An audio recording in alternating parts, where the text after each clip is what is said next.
think every real horror fan has had at least one experience of feeling out of place when compared with quote-unquote mainstream society, but I don't think there's ever been a really good attempt to understand why it is that people like horror. Like, most horror fans are generally normal people who have pretty good reasons for enjoying horror, but what are those reasons? The real reasons, not the ones that they learn to tell people to make them leave them alone.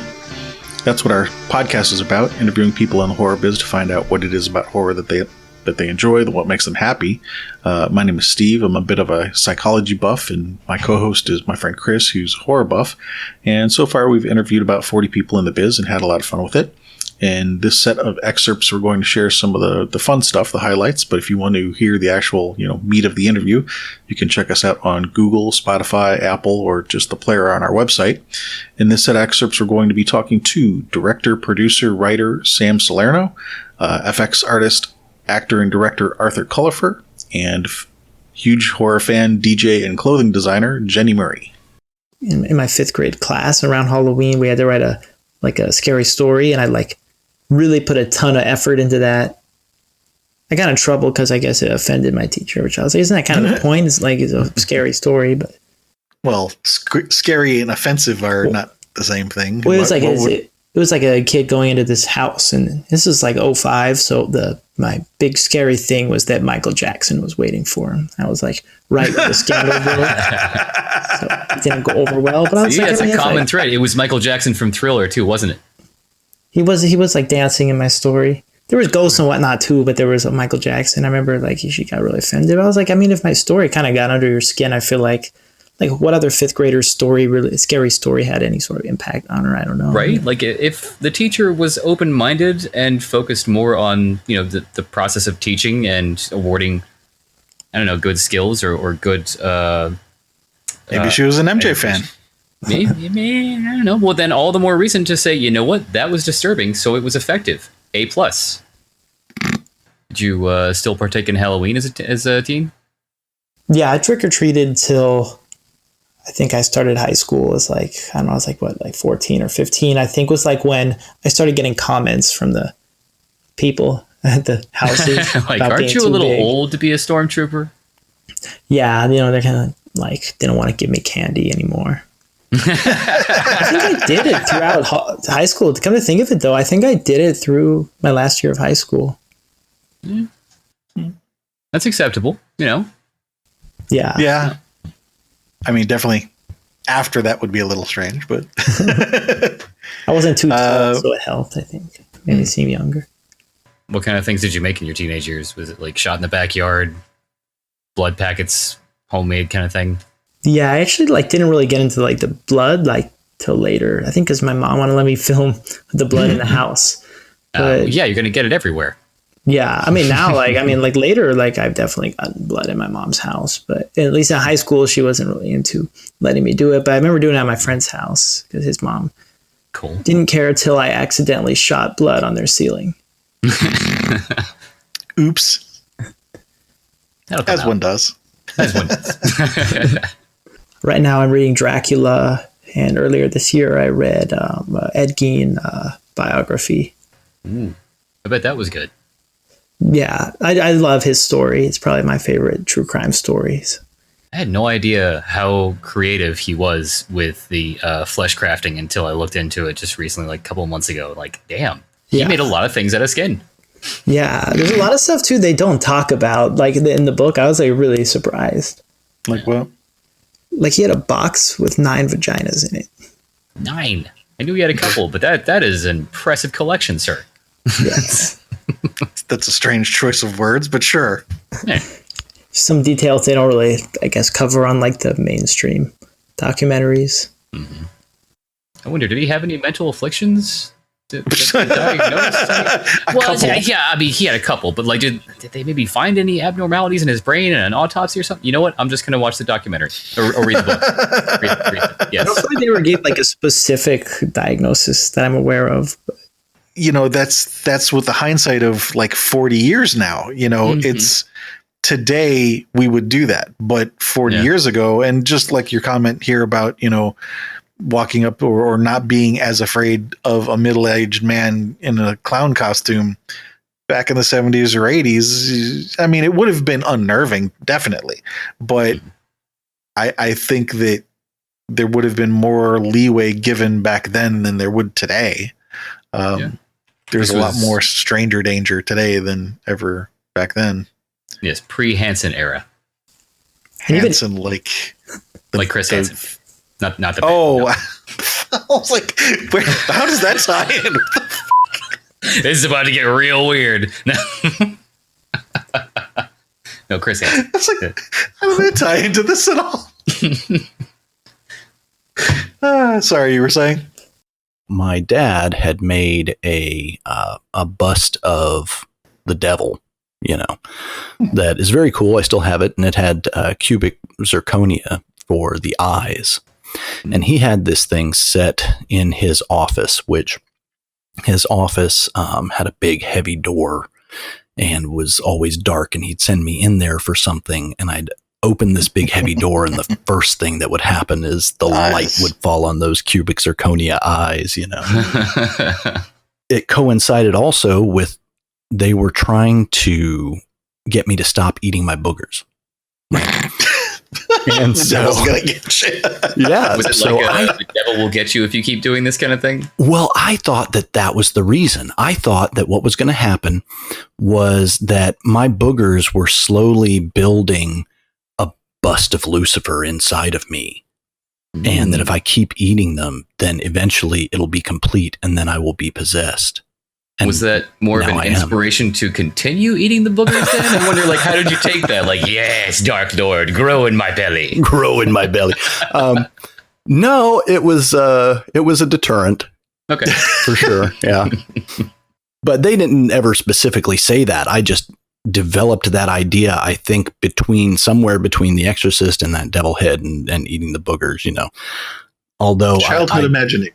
I do remember them being a savory treat, but that was something that I stopped after that. They are quite nice. Just imagining a top end restaurant now.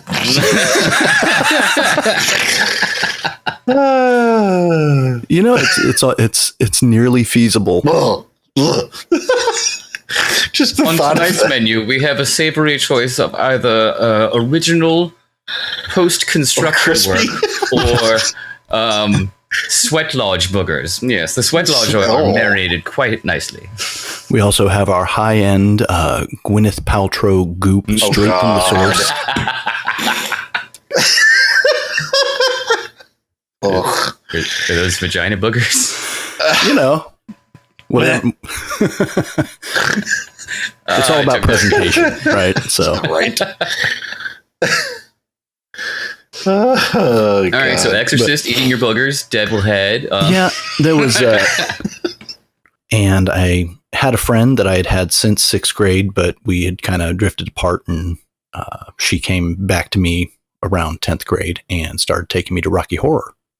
Mm-hmm. And the first time I went to that, I was kind of irritated because everybody's yelling and throwing things and running around, and I'm like, I want to watch. I want to see the movie.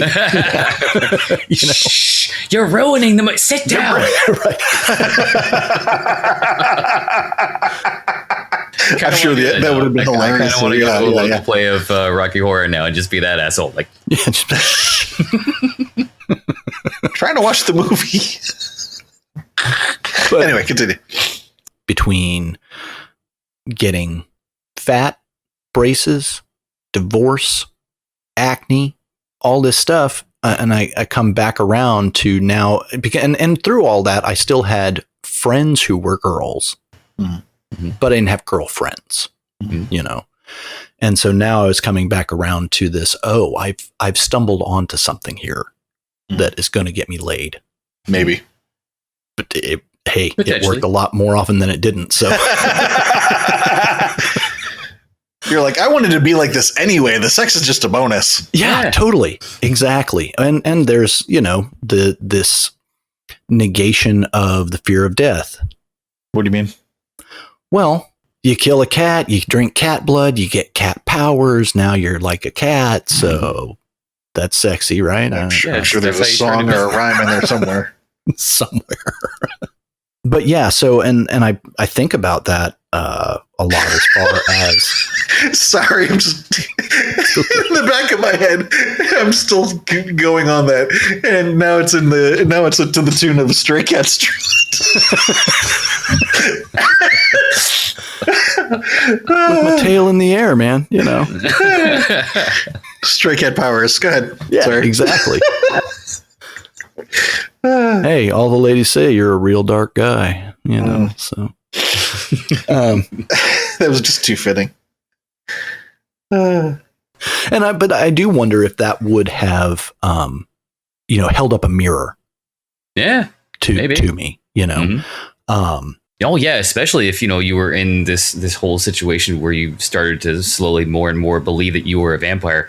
That's a great phrase for it. Hold up a mirror. Like, is that maybe a little bit what I'm being right now? Yeah, I mean, because I had seen Martin. Well, I mean, if you're a vampire, you wouldn't be able to see it yourself. See, and that's true. I got around that, like in the, Vampire Lies, I guess, was like, well, if you're a vampire, how come we can see in the mirror? Well, I can't see myself. You can see me. Meanwhile. Like, the bit in the Dumbo animation when he gets like high off like drinking alcohol in the barrel, and there's all elephants. Yeah, that shit freaked me fucking out, man. Like, it's supposed to. Yeah, and so like I didn't like I watched it, and I think that's a thing with horror though, is when you're young and you're like, I'm not sure if I'm enjoying this, but you're still really glued to it, You're not sure why you're like, I can't look away, but you're still really freaked out. And that's one thing. Those elephants really fucked me up, I reckon. Hey, I would dream about that shit. Yeah, I like... Which is kind of funny now when I think about it, because some of the pictures of your clothing that I've seen posted, aren't those kind of like some similar colors? Exactly. Yeah. Maybe I'm just out there to really terrify young children. I mean, who isn't, Well, there's one thing I was thinking about, and may not really come up until adult years. And I normally probably wouldn't have asked this except for the fact that I have seen your pictures, but I'm curious. I'm wondering if this then somehow ties into the body modification. Yeah. I don't. Did that not come until later? No. See, when I was really little and I was in my Scooby-Doo, Goober and the Ghost Chasers phase, I loved, like, because I really looked up to my brother and sister, which I've mentioned a few times in this show, and they were like 10 years older than me. I loved watching MTV and watching like bands, and I loved anyone that looked alternative. And anyone with piercings, I loved, what's his name? Is it Keith Flint from The Prodigy? Yes, that's kind of what I thought you were going to say. Yeah, so especially as soon as you brought up MTV, I'm like, oh, I know where that's going. Yeah. So I really loved people with mohawks. I loved the septum piercing, especially back then. Like now it's quite a very, very fucking common piercing, but back then, that was like, people be like, you look like a bull, or, like they would say things, but I would look at these people, and I always knew from when I was like 5, I'm like, when I grow up, I want like a fucking colorful mohawk, I want lots of piercings, and I want tattoos. Like, I just knew that's what I wanted, and it was like, in my teens, my parents were like, my dad was very anti-piercing and anti-tattoo. Like, they were like put up with me dressing like a fucking clown. Yeah, they were like, oh, she's just like alternative or whatever. But as long as you haven't permanently changed your body at all, thy body is a temple and all. Yeah, exactly. But like once I turned once I turned 18 and I could legally do what the fuck I wanted. I love like tentacles. I love tentacles and melty things, and but also like, which is definitely a different take on it. I never would have thought of that had I not seen that. Yeah, I love it. It's like a triple rape. Yeah. Yeah. Actually, sorry, I do. You know what? I just thought of another way to put this too. It's also like Cthulhu mixed with Candy Kid. Yes, yeah. It kind of is. Yeah. I like Candy that. Kid River. Yeah, I like that a lot. Oh my god, now I'm just picturing Cthulhu with fucking wrist to elbow candy. Oh my god, I will totally put that into a drawing. I will definitely have to draw that, man. Like a little fucking raver. Glow sticks in each tentacle. Yes! But he's still gonna look kind of angry, hey, I think. Well, yeah, of course. Yeah. That's for sure. Cthulhu doesn't look happy. It's not possible. Yeah. It's like Techno Viking meets Cthulhu meets Candy Kid. I love it. I'm going to write that down in my phone when I get off. I have like a list of ideas that I put into my phone when I think of good ideas, and I'll. You'll have to tag us in that when you. I will send you guys a free damn print when I do that one. Yeah. That would be cool too. Okay, I put that on my wall. Yeah. So yeah, come check us out over at horrormixhappy.com or check out some of our other excerpts until you find someone whose interview you do want to hear.